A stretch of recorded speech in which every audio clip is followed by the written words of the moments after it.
Sa akin po, 30 days restricted. Tapos paulit-ulit na lang, di ako nakaka-comment sa mga posts.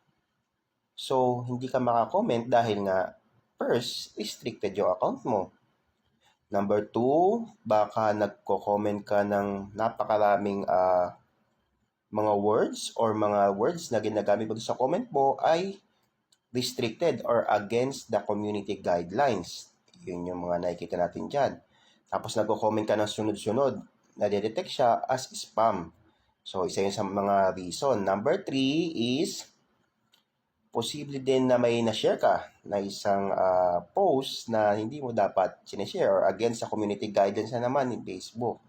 So, yun yung mga possible na dahilan dyan.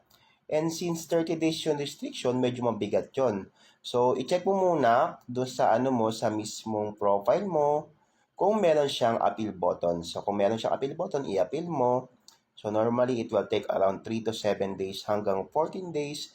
Depende sa, sa taas ng restriction or sa strike ng restriction mo. Pag sinabing strike, marami kasi yan eh. 10 days, di ba? Meron 15 days, 20 days, or 30 days. Meron pang halos, meron nakalagay pang 1,000 days. So, yun muna idol yung, yung check natin dyan sa restrictions mo. So, definitely nawawala din naman yan.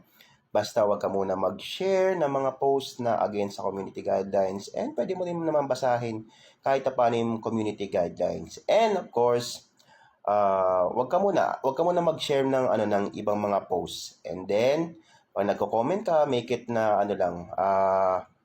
yung acceptable lang dun sa community guidelines niya ni Facebook para hindi ka nagkakaroon ng mga restrictions. So normally, yan talaga yung mga nagiging problema sa mga account. Laging 30 days, 1,000, di ba? Medyo marami talaga yung nagkakaroon ng ganyang klaseng restrictions. So be very careful lang sa mga spam comment, yung sunod-sunod. Okay, kung magko-comment ka sa isang post, lagyan mo na interval, maybe 5 minutes, di ba? Tapos ibahin mo yung mga words, huwag kang magpaulit-ulit ng mga words kasi nagiging spam siya. Okay? So, yun lang muna. Thank you!